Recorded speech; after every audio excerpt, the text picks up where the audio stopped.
করবে সে সময়টুক নেই, তার জ্ঞানও নেই মা, রাজ দর্শনে চলে যাচ্ছে। কোন কোন কবি বলেছে কি জানো, কোন কোন গোপী চরণের কাজর নয়নের কাজর পড়েছে চরণে, চরণের যাবক যাবক মানে আলতা পড়েছে নয়নে। আচ্ছা বলো তো, এই নয়নের গোড়া দিয়ে যদি আলতার টানা দেওয়া যায়, সে মেয়েটাকে কেমন লাগবে দেখতে মা? ওই যে মা কালী দুই পাশে দুজন থাকে না,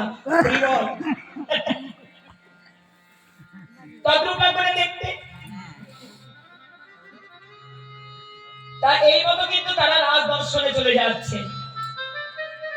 কোন কোন কবি বলেছিলেন জানো মা, কোন কোন কবি খসন বসন রসন চেলি, মানে অর্ধেক বসনটা মাটিতে লুটোচ্ছে আর অর্ধেক বসন দিয়ে লজ্জা নিবারণ করে রাজ দর্শনে চলে যাচ্ছে। এটাই তো প্রেম, এটাই তো ভক্তি। জ্ঞান শূন্য ভক্তি ছাড়া ভগবানকে কি লাভ করা যায়?